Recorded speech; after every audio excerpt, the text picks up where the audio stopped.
కర్కాటక రాశి. ఈ రాశివారి రోజు కొంత జాగ్రత్తగా ఉండాలి. అనవసరంగా మీరు వివాదాలల్లా ఇరికే సమయం ఎక్కువగా ఉంది. ఎందుకంటే అనవసరంగా మిమ్మల్ని ఇబ్బంది పెడతారు.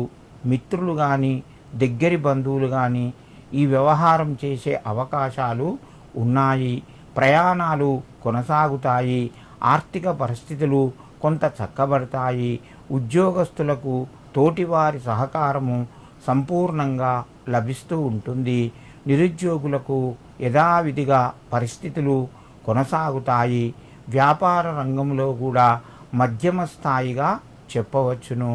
వివాహానికి సంతానానికి సంబంధించిన ప్రయత్నాలు కొంత ముందుకు వెళ్తాయి.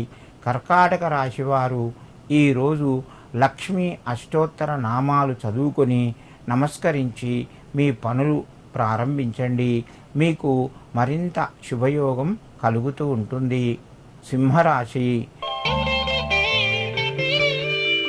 ఈ రాశి వారికి రోజు కొంత ఇబ్బందికరంగా చెప్పుకోవచ్చును.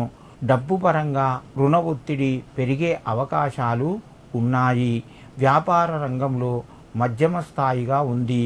ఉద్యోగస్తులు జాగ్రత్తగా అనవసరంగా వివాదాలకు వెళ్లకుండా మీ యొక్క విధులు నిర్వహించండి. మీకు కొంత కలిసి వస్తుంది. మిత్రుల ద్వారా మీకు కొంత సహాయం అందుతూ ఉంటుంది. కుటుంబ సభ్యుల మధ్యన ఆనందంగా గడుపుతారు. సింహరాశి వారు ఈరోజు శ్రీ లక్ష్మీనారాయణాయ నమః అని చెప్పి 9 సార్లు చదువుకొని మీ పనులు ప్రారంభించండి. మీకు మరింత శుభయోగం కలుగుతూ ఉంటుంది. కన్యారాశి.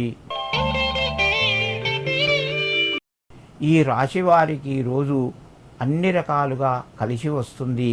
ప్రయత్నాలు ఫలిస్తాయి. ముఖ్యమైన నిర్ణయాలు తీసుకుంటారు. పెద్ద పెద్ద కార్యక్రమాలు కూడా చేపట్టే అవకాశాలు ఉన్నాయి. నిరుద్యోగులకు కొంత ఉద్యోగ అవకాశాలు కలిసి వస్తాయి. విదేశీ యానానికి సంబంధించిన పనులు కొన్ని సందర్భాల్లోపట వాయిదా పడే అవకాశాలు ఉన్నాయి. ఆరోగ్యాన్ని జాగ్రత్తగా కాపాడుకోండి.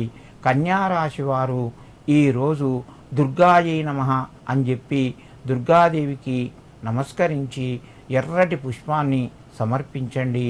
మీకు మరింత శుభయోగం కలుగుతూ ఉంటుంది.